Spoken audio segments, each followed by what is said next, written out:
chimney with care, in hopes that St. Nicholas soon would be there. The children were nestled all snug in their beds, while visions of sugar plums danced in their heads. And Mama in her kerchief and I in my cap had just settled our brains for a long winter's nap.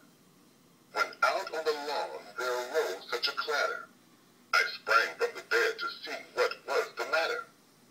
Away to the window I flew like a flash, tore open the shutters and threw up the sash.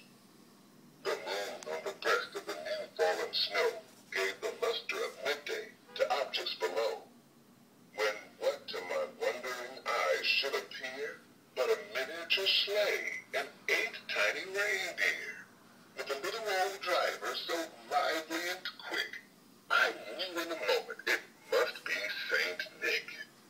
More rapid than eagles his coursers they came, and he whistled and shouted and called them by name. Now Dasher, now Dancer, now Prancer and Vixen, on Comet, on Cupid, on Donner and Blitzen, to the top of the porch, to the top of the wall, now dash away, dash away, dash away all. As the dry leaves that before the wild hurricane fly, when they meet with an obstacle, mount to the sky.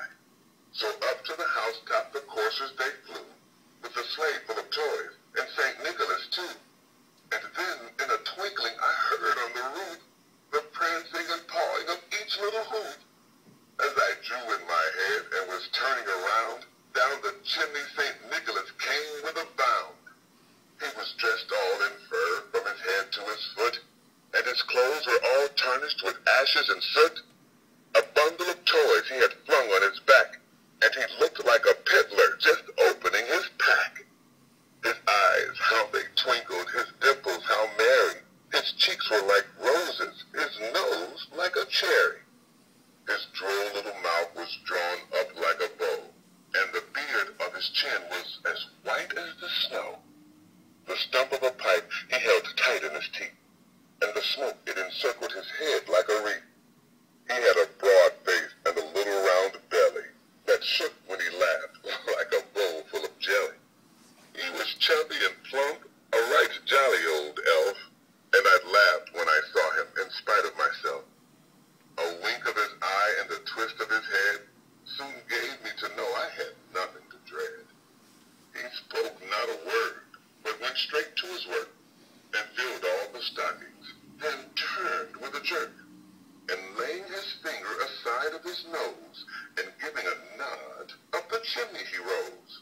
He sprang to his sleigh, to his team gave a whistle, and away they all flew like the down of a thistle.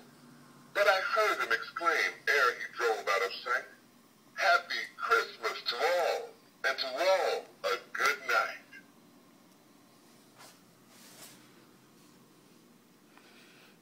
Merry Christmas, baby. Merry Christmas, baby. You sure did treat me nice.